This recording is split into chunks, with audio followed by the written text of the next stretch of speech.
Bueno, hola, buenos días a todos.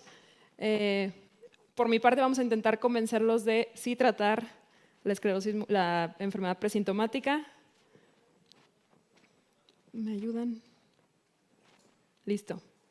Creo que lo podríamos resumir muy brevemente y decir sí, hay que tratarla, y vamos a ver cuáles serían los puntos claves para definir esto. Porque sabemos que esta es un evento seriados. Cuando nosotros encontramos con un paciente con síndrome radiológico aislado o con lesiones desmielinizantes asintomáticas, tiene una cascada de eventos que empezaron mucho tiempo antes, desde los primeros eventos de la exposición al virus de Epstein-Barr, los factores genéticos, factores ambientales, pero esta cascada inmunomediada probablemente tiene muchos años atrás que esto fue cuando comenzó. En el espectro de la enfermedad, cada vez entramos en nuevos conceptos de qué es la enfermedad presintomática, la esclerosis múltiple prodrómica, justamente lo que mencionaba el doctor Carlos, estos pacientes que ya tienen las visitas médicas mucho tiempo antes del diagnóstico de esclerosis. Ahí entramos también en el concepto de RIS, cuándo cumple el paciente criterios para síndrome radiológico aislado, y cada vez nos alejamos un poco más de decir que son hallazgos incidentales nada más, ¿no? Y nos movemos en este espectro de cómo definir al paciente dentro de la esclerosis múltiple. Los criterios de síndrome radiológico aislado, en realidad hasta el año pasado teníamos unos criterios bastante antiguos y ya a lo mejor un poco ya más residuales que no se habían actualizado como los criterios de McDonald.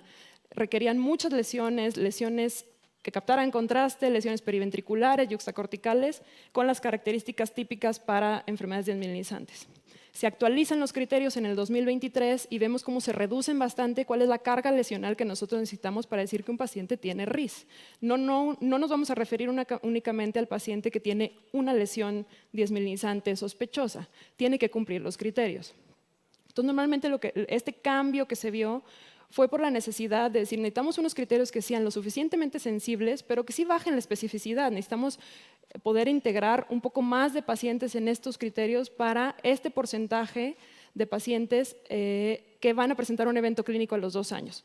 Entonces reducimos la cantidad de lesiones, una lesión típica con una de las siguientes características, una lesión medular, bandas oligoclonales o diseminación en tiempo. Y con eso sería suficiente para nosotros poder establecer un criterio de evolución clínica a 2 años, que es bastante aceptable para decidir tratamiento.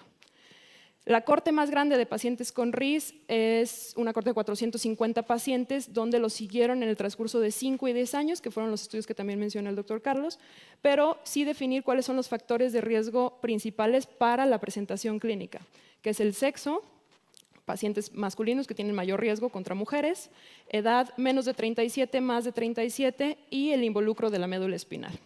Con estas 3 características analizaron los factores de riesgo y vieron que si el paciente no tenía ninguno de estos factores, es decir, mujer joven sin involucro medular, tiene un 10% de riesgo de evolucionar a esclerosis múltiple. Pero, por el otro lado, si tenemos un hombre joven, de menos de 37 años, con involucro de médula espinal, ahí sí tenemos un 90% de probabilidad de evolucionar a esclerosis múltiple. Entonces el porcentaje va variando dependiendo de cómo nosotros podemos clasificarlo dentro de RIS. La evolución a 10 años, sí, el porcentaje acumulado es el 50% que mencionaban, es decir, pues es un no, voltear una moneda, es un sí o es un no, pero dependiendo de cómo se van agregando los factores de riesgo, el porcentaje sí va aumentando. Si tenemos los 4 factores principales, que son los que menciono aquí, pues es un 87% de riesgo de que el paciente va a evolucionar a esclerosis múltiple. Para estratificar los factores predictivos, los principales, que son los que vemos aquí, que son los que como que siempre se terminan mencionando, ya sea para estudios a 2 años, a 5 años o a 10, si se fijan la tabla, pues no es tan diferente entre unos y otros. Entonces, si yo tengo un paciente con una lesión medular, a lo mejor con bandas oligoclonales, ¿cómo puedo yo estar seguro si en 2 años va a tener esclerosis o en 10 años? ¿No? Como que hasta este momento no tenemos con las cortes de seguimiento como esa certeza. Por eso las tendencias actuales de encontrar inflamación subclínica y de hacer estudios a lo mejor un poco más invasivos, un poco más específicos, para decir, este paciente en 2 años va a tener esclerosis múltiple y por eso decido tratarlo. Uno de los más importantes y más interesantes es medir los niveles de interleucina 8 en líquido cefalorraquídeo, donde se ve claramente que los pacientes con RIS que convierten en esclerosis múltiple presentan elevación de estos niveles a los pocos meses antes de tener el primer evento clínico. El estudio que mencionábamos también hace rato, súper interesante, el estudio de los militares en Estados Unidos, que hasta 10 años antes tienen muestras séricas donde les pueden medir niveles de neurofilamentos. Los niveles de neurofilamentos aumentan cercanos al inicio de los síntomas. Un año antes de que el paciente vaya a tener un evento clínico, presentan la elevación de neurofilamentos. Pacientes que sí tenían varias muestras presintomáticas, ahí sí pueden tener la elevación hasta 6 años antes del evento, pero claramente se ve la elevación cuando ya es más cercano a la presentación clínica. En este otro estudio también, incluso ellos ya establecieron unos niveles establecidos de corte para pacientes que tenían neurofilamentos mayores de 619, era cuando más tenían mayor probabilidad de tener ya un evento clínico.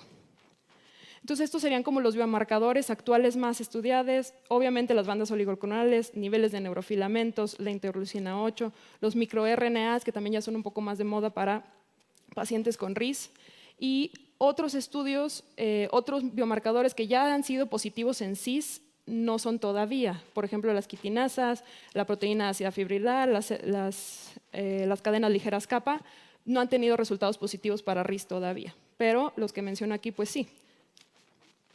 Otros estudios que podríamos utilizar y que nos van dando predictores de que este paciente probablemente en los próximos años va a tener una presentación clínica es una tomografía de coherencia óptica donde vemos el adelgazamiento de las capas de la retina de la misma forma cuando el paciente ya tuvo un evento clínico o desde que tiene el síndrome de radiológico aislado.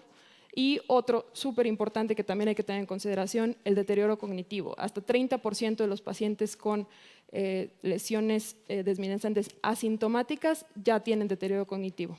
Parte de la esclerosis múltiple también prodrómica, la escolaridad baja, los síntomas depresivos, el desempleo, todos estos factores tienen mucha relevancia para cuando podríamos decidir tratar a un paciente. Tenemos 2 estudios actualmente en pacientes con RIS, ambos son estudios aleatorizados comparados con placebo, que son pequeños, incluyeron aproximadamente 40 pacientes en cada grupo los dos. El primero sería el ARISE, que fue dimetilfumarato contra placebo, es un estudio realizado en Estados Unidos de 3 años de seguimiento. La tasa de abandono fue bastante similar en ambos grupos, hasta 30%, que no es nada despreciable entre el paciente que no tiene un diagnóstico certero o que está recibiendo un tratamiento con efectos adversos. Pero en los resultados pivotales, el primer evento clínico se redujo de 33% en pacientes con placebo a 3 años contra 7% a los 3 años de seguimiento. Y lo mismo, mencionaban aquí una reducción relativa de riesgo para CIS del 82%. Lo mismo para la presentación de nuevas lesiones en la resonancia magnética, 26% de los pacientes con dimetilfumarato versus 31% de los pacientes que recibieron placebo. Y lo mismo, resultados similares en el estudio TERIS de teriflunomida versus placebo, también 3 años de seguimiento, este fue un estudio realizado en Europa, con una tasa de abandono un poco menor y de efectos adversos, únicamente un paciente presentó efecto adverso severo. En el estudio de ARISE ningún paciente tuvo efectos adversos severos y aquí un paciente que tuvo linfopenia grado 3. De los resultados, una reducción relativa de riesgo de CIS de 63%.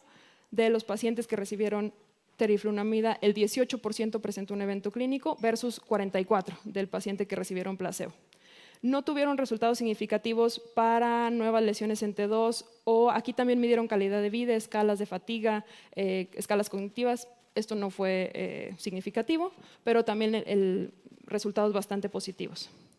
Y otro estudio que lamentablemente fue detenido por falta de reclutamiento de pacientes, pero el estudio Cello creo que tenía unas ideas como interesantes de utilizar anti-CD20 como terapia de inducción, es decir, pulsar al paciente la semana 0, semana 24 y semana 48 y nada más. Y a partir de ahí dar un seguimiento nada más del paciente como esta idea de utilizar como una terapia de inducción y que eso pudiera llegar a la remisión del paciente con RIS.